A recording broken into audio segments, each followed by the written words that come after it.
This is a video to show what's involved in making this LED wrist light. Basically, I started out with this rubber wristband here. It comes basically without the center here. So I machined an aluminum ring and added the LEDs, the 8 addressable LEDs here, and a LED cover. There's a clear acrylic screen over the whole thing, and it sits down into like a beveled little trough right here, a cutout area where it's flush with the ring.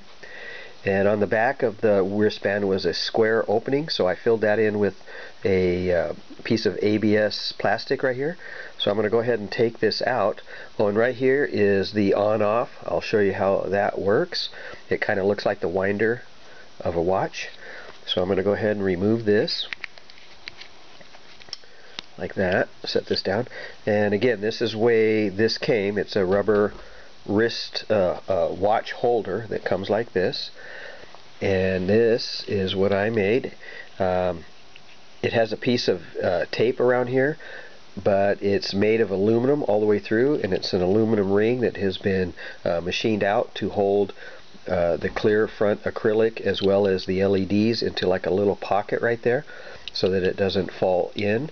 The battery, you can see the back side of the battery, which is black right there. That would be the back side of the lithium rechargeable battery. This is the on-off. Let me go ahead and show you how that works. What I ended up doing is drilling a hole and tapping this area here for a 440 screw. So this is a 440 screw, and instead of having just a switch that was a slide switch or a toggle or whatever, which I couldn't find, or even a push button, I thought, well, if I mounted a push button here, one of the momentary push buttons, a little small one here behind the screw, and all I do is thread the screw in, it will push down on the momentary push button, and it should boot up here in just a second and turn on. There we go. So you can see that it's scanning. Those are the LEDs scanning around there. It's a red, blue, green. And in a second here, it'll go to kind of a rainbow effect. Let me turn the light up here just a bit. There we go. So you can kind of see how that has a rotating wheel effect, rainbow effect. So let me go ahead and remove the back. And again, it's a piece of styrene that's been cut out to allow the electronics to protrude slightly outside the ring here. You can see the plug-in here for the mini USB. Well, I had to remove some of the acrylic here, so then I capped it off with this piece, which also fills in the back hole right here. So it worked out pretty well. Right now you can see there's an LED on here. That's the power indicating LED. The top board right here is the Arduino microcontroller, and just below that runs across the whole thing. Underneath is the lithium rechargeable battery. Right here is the little push button switch right here that this is pushing against, so when I turn the screw out, it shuts that LED off, which again shuts off the electronics. So I screw it in just a little bit until it makes contact. The LED comes on, the microcontroller boots up, and then it goes through the program. To charge it, what I did is, in order to put power to the battery right here, I added these two little wires, and it goes over to this 3-prong connector right here. It's flush right there.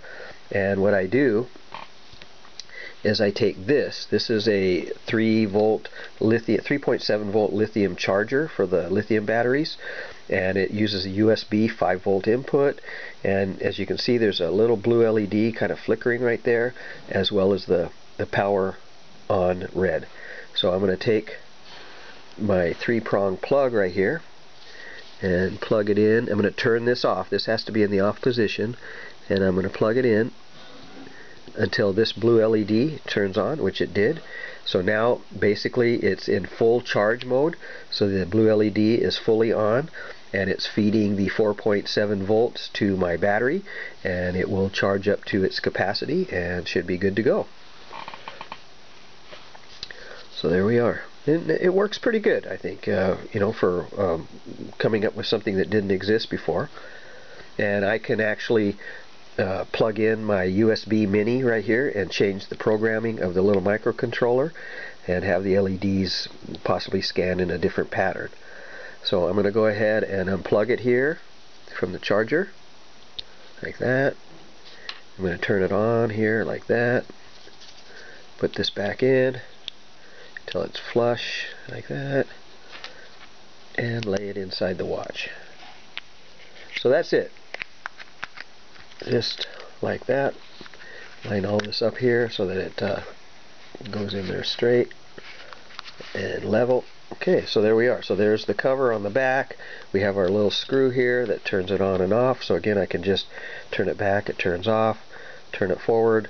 It goes through the bootloader program. It's loading up, and then it should go back into the scan. So it's pretty cool. Everything's, like I say, self-contained. I'm not sure how long the batteries last. I'm going to go ahead and probably let it run here and run the battery down a little bit and see how long it stays in its in this brightness mode.